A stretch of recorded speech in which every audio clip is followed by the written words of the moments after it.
नमस्कार, स्वागत है आपका प्रोफेशनल एस्ट्रोलॉजी पर। मैं यशराज तिवारी आज आप सभी के सम्मुख उपस्थित हुआ हूं दी एस्ट्रोलॉजी शो के 100वें एपिसोड को लेकर।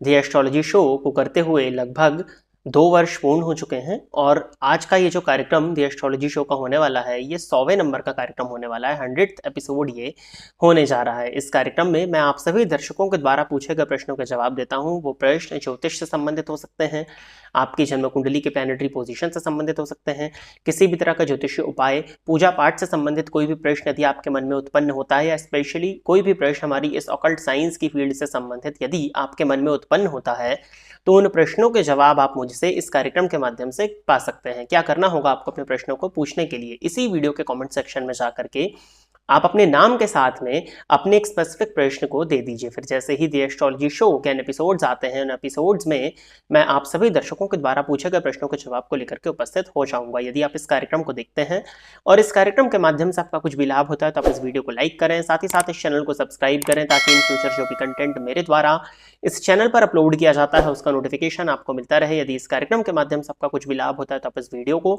ज़्यादा से ज़्यादा लोगों के साथ में शेयर करें, ताकि और भी लोगों का लाभ हो और उसका माध्यम आप सभी दर्शक बने। यदि आप जानना चाहते हैं कि आपके लिए वर्ष 2025 कैसा होने वाला है, साथ ही साथ जनवरी 2025 का मंथ आपके लिए क्या फल को लेकर के आ रहा है, तो इस वीडियो के डिस्क्रिप्शन बॉक्स में आपको शुरुआत में ही 2 प्लेलिस्ट का लिंक दिया हुआ है। इस वीडियो को सुनने के बाद में अवश्य ही उन वीडियोस को देख लीजिएगा। साथ ही साथ क्या उपाय आपको करना चाहिए, ये भी प्रत्येक लग्न एवं प्रत्येक राशि के जातकों के हिसाब से उन वीडियोस में बताए हुए हैं, तो अवश्य ही जाकर के उन प्लेलिस्ट को चेक कर लीजिएगा। साथ ही साथ उन वीडियोस के अकॉर्डिंग आप अपने ईयर 2025 को प्लान भी कर सकते हैं। अब हम बिना विलंब किए अपने आज के इस कार्यक्रम की शुरुआत करते हैं। अब जाहिर सी बात है कि 100वां एपिसोड है, तो कुछ एक प्रश्नों को जो कि आप ही दर्शकों के द्वारा पूछे गए हैं, उनको सम्मिलित करके रखा गया था। तो उसमें से जो प्रश्न मुझे लगे कि जो मुझे बताना चाहिए, वो मैं लेकर के आज उपस्थित हुआ हूँ। बाकी जिन लोगों के प्रश्न वेटिंग में हैं, उनका आने वाले शोज में उन प्रश्नों का उत्तर दे दिया जाए। आज का जो पहला प्रश्न मैं लेने जा रहा हूं, ये मुझे आप ही में से किसी एक दर्शकों के द्वारा भेजा गया था, और ये प्रश्न तब भेजा गया था लगभग 1-1.5 महीने पहले, जब मैं शिरडी में था। तो इन्होंने प्रश्न किया है कि साईं बाबा के बारे में बताएं, उनसे संबंधित जो कंट्रोवर्सी होती है उस बारे में बताइए, और साईं बाबा से किस तरह से जुड़ा जाए। यानी कि इन्होंने 3 प्रश्न किए हुए हैं। तो सबसे पहले तो इन्होंने जैसा कहा है कि साईं बाबा के बारे में बताएं, तो एक शब्द में कहें तो परम ब्रह्म साक्षात, यही मैं कह सकता हूं। साईं बाबा के विषय में जानने से पहले आपको इन बातों को जानना आवश्यक है। भगवान विष्णु के छठे अवतार हैं भगवान दत्तात्रेय, जो कि ब्रह्मा, विष्णु और महेश का एक रूप है। इन्हें त्रिमूर्ति यानी कि ट्रिनिटी अर्थात परम ब्रह्म कहा जाता है। इनमें सृजनकर्ता, संरक्षणकर्ता और संहारकर्ता तीनों के ही अंश उपलब्ध हैं। भगवान दत्तात्रेय में भगवान और गुरु दोनों के ही रूप समाहित है, इसीलिए उन्हें परम ब्रह्म मूर्ति या गुरुदेव दत्त के नाम से भी जाना जाता है। भगवान दत्तात्रेय का प्रथम अवतार 13वीं सदी में श्रीपाद वल्लभ के रूप में हुआ। उन्हीं के जीवन काल यानी सन 1320 में लिखी गई पुस्तक श्रीपाद श्री वल्लभ चरित्रामृत में उनके आने वाले अवतारों के विषय में बताया गया। भगवान दत्तात्रेय के प्रथम अवतार श्रीपाद श्री वल्लभ, दूसरे अवतार नरसिंह सरस्वती, तीसरे अवतार स्वामी समर्थ, चौथे अवतार मणिक प्रभु और 5वें अवतार यानी कि शिरडी के साईं बाबा के रूप में बताया गया। अब हम कुछ बातें साईं बाबा के विषय में जानते हैं। तो साईं बाबा का जन्म कब और कहां हुआ, इस विषय में किसी को भी कुछ भी नहीं पता है, क्योंकि उन्होंने कभी इस विषय में कभी किसी को कुछ बताया ही नहीं है। उनका धर्म क्या था, यह भी किसी को नहीं पता है, क्योंकि वो संत के रूप में अवतरित हुए थे, और संत यानी कि हाईली स्पिरिचुअल पर्सन, जो कि धर्म, जाति इत्यादि से बहुत परे होता है। उन्हें पहली बार 18वीं सदी में जब वो 16 वर्ष के थे, शिरडी नामक गांव में नीम के पेड़ के नीचे देखा गया, जहां पर वो साधना कर रहे थे, और उसके बाद वो कुछ समय के लिए शिरडी से कहीं चले गए थे। इसके बाद सन 1858 में वो जहां भी गए थे, वहां पर उनकी मुलाकात एक चांद पाटिल नाम के व्यक्ति से हुई, जिस व्यक्ति की घोड़ी गुम हो चुकी थी। उस व्यक्ति की घोड़ी को गुम हुए लगभग 1-1.5 महीना हो चुका था, और वो काफी ज्यादा परेशान था, क्योंकि वो घोड़ी हो सकता है उसके आजीविका का साधन हो, या हो सकता है उस घोड़ी से उसका बहुत ज्यादा लगाव हो। तो जैसे ही उसकी मुलाकात साईं बाबा से हुई, तो वो इस बात को पहले से जानते थे, और उन्होंने एक आवाज लगाई। उसकी घोड़ी का नाम बिजली था। तो जैसे उन्होंने एक आवाज लगाई, तो वो घोड़ी तुरंत ही वहां पर कहीं से आ खड़ी हुई। तो जैसे ही उस व्यक्ति ने देखा कि मैं 1-1.5 महीने से इस घोड़ी को ढूंढ रहा हूं, तो ये मुझे नहीं मिली, और इनकी एक आवाज लगाते ही ये यहाँ आ गई, तो ये कैसे संभव है। तो वो काफी ज्यादा उनसे प्रभावित हुआ, और उनको अपने घर इत्यादि लेकर के गया। वो आगे की कहानियां क्या थी उस विषय में ज़्यादा चीज़ें मुझे याद नहीं है, बट हाँ लेकर के गया और फिर उसने बताया कि मेरे रिश्तेदार या उसके बेटे की ही कोई बारात इत्यादि जो है शादी होनी थी, तो बारात जो जानी थी उस बारात में चांद पाटिल ने साईं बाबा से निवेदन किया कि आप भी उस बारात का हिस्सा बनिए। और उस व्यक्ति ने यह भी बताया कि ये बारात शिरडी होकर के जाएगी। तो जैसे ही उन्होंने शिरडी का नाम सुना वो उस बारात में सम्मिलित होकर के चल पड़े। जैसे ही वो बारात के साथ में शिरडी आए, उन्होंने कहा कि अब मैं आगे नहीं जाऊंगा, मैं यहीं पर रुकूंगा। शिरडी में एक खंडोबा जी का मंदिर है, वहां के पुजारी महालसापति ने पूजन के समय उन्हें देखा और जैसे ही उनको देखा तो उनके मुख से आवाज निकली, आओ साईं। उन्होंने साईं बोल करके उन्हें संबोधित किया।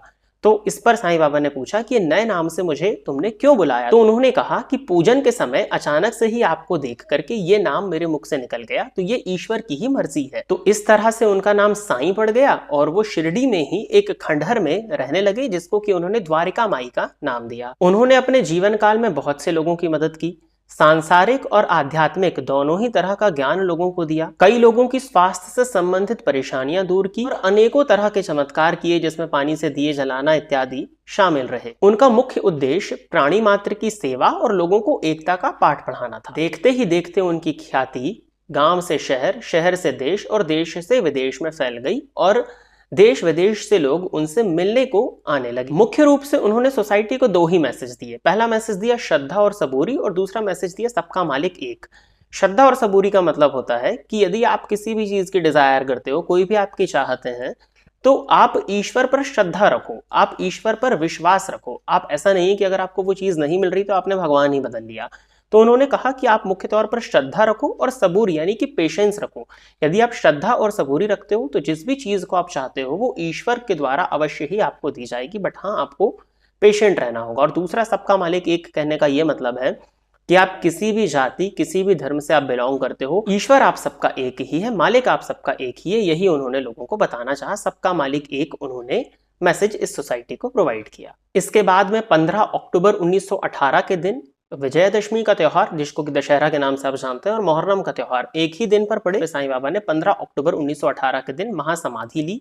वही महासमाधि आज के समय में शिरडी में समाधि मंदिर के नाम से प्रसिद्ध है। ये एक पवित्र तीर्थ स्थान के रूप में विकसित हो चुका है और लाखों भक्त देश विदेश से यहाँ पर आकर के दर्शन करते हैं और साईं बाबा के 11 वचनों के अनुसार उनकी सभी कामनाएं पूर्ण होती हैं। भक्तों की जो मनोकामनाएं पूर्ण होती हैं उसके करोड़ों एग्जाम्पल्स हैं। हर किसी व्यक्ति का अपना अपना एक अलग अनुभव है, तो ये करोड़ों एग्जाम्पल्स हैं। एग्जाम्पल को यहाँ पर देने का कोई फायदा नहीं बनता है। साईं बाबा द्वारा जो 11 वचन दिए गए हैं वो भी आपको स्क्रीन पर देखने में मिल जाएंगे। दूसरा प्रश्न जो आपने किया है वो कंट्रोवर्सी के विषय में। तो कंट्रोवर्सी के विषय में तो मैं एक ही चीज कहना चाहूंगा कि जो दिए होते हैं वो जलते हैं और जल करके बुझ जाते हैं, पर सूरज को आंख नहीं दिखा पाते, सूरज का मुकाबला नहीं कर पाते हैं, और वो हो भी रहा है।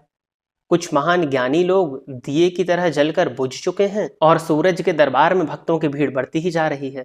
इन भक्तों में हमारे देश के प्रधानमंत्री, राष्ट्रपति, कई राज्यों के मुख्यमंत्री, कई कैबिनेट मिनिस्टर्स और अन्य सेलिब्रिटीज भी सम्मिलित हैं, जिनके विषय में जानकारी आपको न्यूज चैनल के माध्यम से या जो श्री साईं बाबा संस्थान विश्वस्त व्यवस्था ट्रस्ट शिरडी है उनके सोशल मीडिया पेजेस के माध्यम से आपको देखने में मिल जाएगी। इससे ज्यादा कंट्रोवर्सी के विषय में मुझे कुछ भी नहीं कहना है, क्योंकि किसी के पीछे लाखों की भीड़ मजाक में नहीं आ जाती, और जब इस भीड़ का हिस्सा हमारे देश के महान दिग्गज हों तो वो दरबार केवल और केवल भगवान का ही हो सकता है। साथ ही साथ मैंने कई ऐसे लोगों के विषय में भी सुना है जो साईं बाबा पर स्टडी कर रहे हैं, प्रूफ ढूंढ रहे हैं कि वो थे या नहीं थे तो कब थे, कहाँ जन्म लिया उन्होंने इत्यादि, और कुछ ही समय में खुद ही गायब हो जा रहे हैं।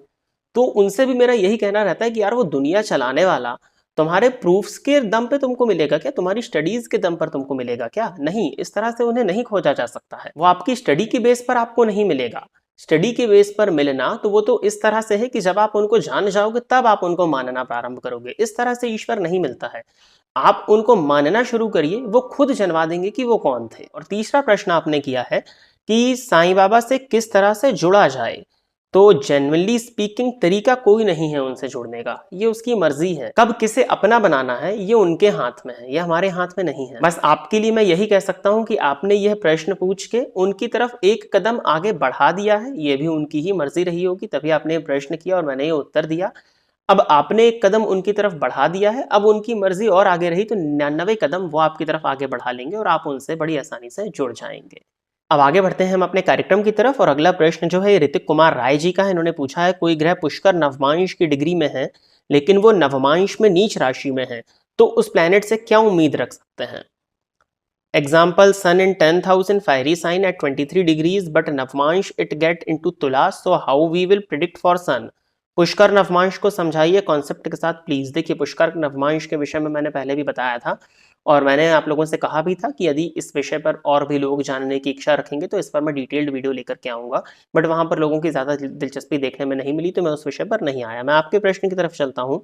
आपने पूछा है कि यदि कोई ग्रह पुष्कर नवमांश में हो बट वो नवमांश में नीच का हो जा रहा है तो क्या फल देखने में मिलेगा। सिंपल सा ये प्रश्न आपने पूछा है कि सूर्य है 10th हाउस में फायरी साइन में 23 डिग्री पर बैठे हैं, तो अग्नि तत्व की राशि में यदि देखा जाए तो तुला में जा रहे हैं, यानी कि मेष से शुरू होता तो 7वां नवांश हो गया, तो 23-20 से लेकर के 23-20 तक चलेगा। 20 अंश से लेकर के 23 अंश 20 कला के बीच में आपके सूर्य होने चाहिए, तो आप बता रहे हो 23 डिग्री पर बैठे हुए हैं, तो D9 में वो तुला में चले गए। ठीक है, यानी कि आपका सूर्य जो है वो अग्नि तत्व की राशि में पुष्कर नवांश में है बट नवांश में नीच का हो गया। तो इसको इस तरह से आप समझिए कि सूर्य अग्नि तत्व के प्लैनेट है और अग्नि तत्व की राशि यानी कि मेष, सिंह और धनु में होंगे। मेष में होंगे तो जन्मांक में उच्च के, नवांश में नीच के हो जाएंगे, बट पुष्कर नवांश में है। अगर सिंह में होंगे तो यहाँ पर जन्मांक में मूल त्रिकोण या स्वग्रही और नवमांश में देखा जाए तो नीच के हो जाएंगे, और धनु में होंगे तो यहाँ मित्र राशिस्थ बट नवांश में नीच के हो जाएंगे। तो यहाँ पर नवांश में जो नीच के सूर्य हो रहे हैं उनके नीचत्व में कहीं ना कहीं काफी हद तक कमी आपको देखने में मिलेगी, और चूंकि वो सूर्य पुष्कर नवांश में है तो नवमांश में भी वो नीच राशि में होने के चलते कोई बहुत ज्यादा दुर्योग या कोई बहुत ज्यादा नुकसान आपको वो सूर्य नहीं पहुंचा सकेंगे। अगला प्रश्न जो है ये भूपेंद्र सोनी जी का, इन्होंने पूछा है कन्या लग्न में शुक्र धन भाव एंड भाग्य भाव के स्वामी होकर के 12वें भाव में बैठे हो तब क्या उपाय करें। वैसे तो शुक्र का 12वें भाव में फल अच्छा है, बट धनेश और भाग्येश का 12वें भाव में जाना बहुत अच्छा नहीं माना जाता है। इस केस में आपको धन संचित करने के लिए प्रयत्न करना चाहिए। स्थिर संपत्ति में यदि आप अपने धन को संचित करें तो ये करना आपके लिए अच्छा रहेगा। जिस भी काम की शुरुआत आप करें उसको बीच में ना छोड़ें, उस काम को अवश्य ही पूर्ण करें। भले ही आपको कठिनाई का सामना होगा, लेकिन अगर आप किसी काम को बीच में छोड़ देते हैं तो फिर आपको आपके भाग्य का साथ नहीं मिलेगा।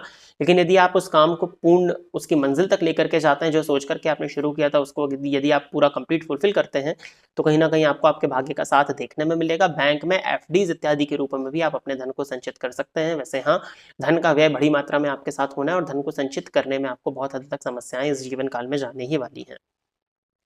अगला प्रश्न जो है ये रिपुन रानी पात्रो जी का, इन्होंने लिखा है कि भाई कोई भी ग्रह डिग्री वाइज कमजोर रहेगा परंतु षडबल में ग्रह बलवान है तो ये ग्रह कैसा फल देगा।